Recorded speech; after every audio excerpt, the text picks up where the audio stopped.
Welcome to TradeTheNBI.com. This is John's reports for the 21st. Well, continuation was what we were still looking at when we're stuck here at this 23%.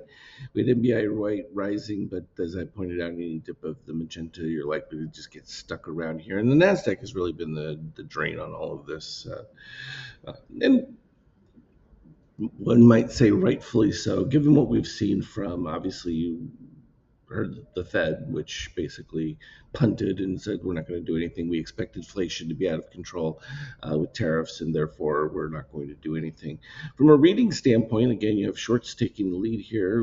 We have that spider here right on the DOC where midterm buyers dipping back below shorts in this case. We still have rising red, so that should be enough to keep things relatively in control, but we're still looking at a pretty ugly shakeout reading here. It's not improved all that much. Um, and, yeah, that's fine. I mean, it is what it is, and these are the elements that we talked about. That it wasn't going to be a quick turnaround in any way, shape, or form, and all that euphoria that was early was misplaced, and rightfully so, because you can see the tactic now. Delay everything in courts for long periods of times, ridiculous rulings with judges that really are jumping into places they don't belong. So that slows the rate of the decline within the government, but it also hampers all the other elements that they want to do. The only bonus Trump has had so far has been a somewhat modest decline in oil, and the fact that you're not seeing runaway inflation at this particular stage. So now everything starts April 2nd with the tariffs and that. We'll see how that starts to play out. But you can see where the NASDAQ was the holdup.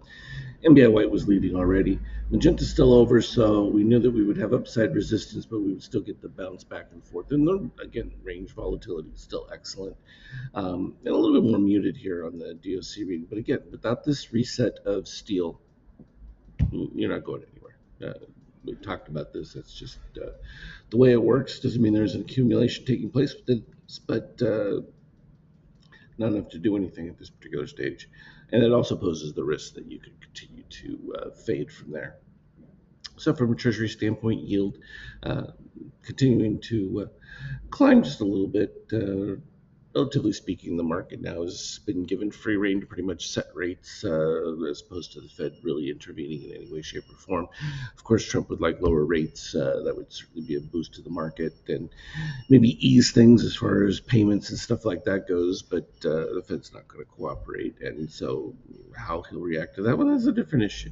But oil popping back up because again, they just still haven't been able to get around the restrictions that were preset long before he walked in the door, and you can't just turn that stuff overnight. And the fact that there just means they have to delay filling the reserve and all that other stuff. So a lot of shackles, if that's the best way to describe it, been placed on there, and that's just going to slow any resolution towards anything. Of course, the EU still riding high, so high. They're just so excited about the prospects of the EU, which is in negative growth and only going to get worse. And particularly once the tariffs hit, they're really going to suffer dramatically under that.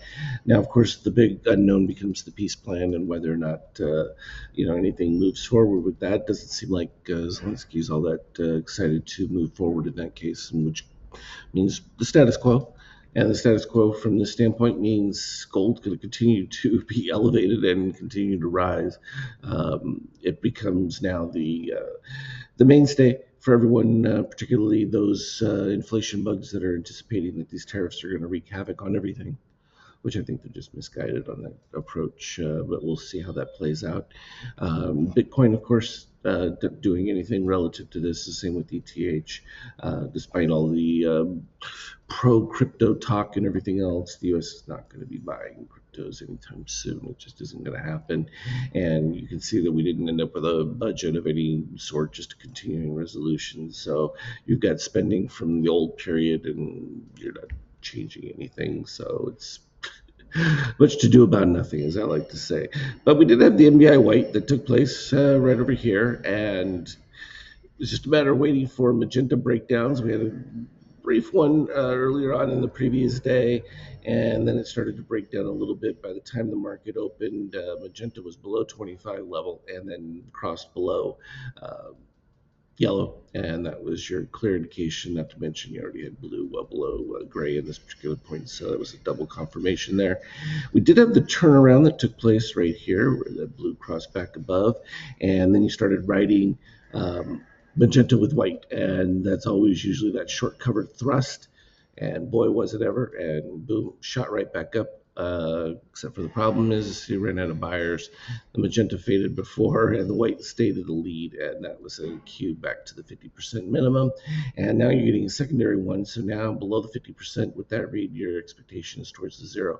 Now will the zero rise to meet it at a point in between? Yeah, potentially, but nonetheless, fairly clean on those readings there. You can see the DOC spread that started right at the peak, where magenta popped out right a little bit later than what we could see from the MBI white, which was back a little bit earlier, and then it stayed with it, and secondarily getting it right here at the 50% is another clean cue, shake out into the negative on the 50K, so it bodes lower for the midterm. Here's what it looked like intraday was the big shoot up. All those call buyers got excited, the puts were dying, and then when they get too many calls, the puts jumped in and wiped them out. And for such a big option clearing that's taking place today, you've pretty much whipped out the gamma from both sides, and they cleaned their book beautifully again. Another week of the exact same with big ranges, and still they get out nice and clean, which is all they're supposed to do. You can see here in the Euro session, we're at the lows, just popping up briefly at this particular stage. Don't think that's going to be all that sustainable. Probably going to likely hit back up to the 96 level and get returned back from there. So all in all, again, good action.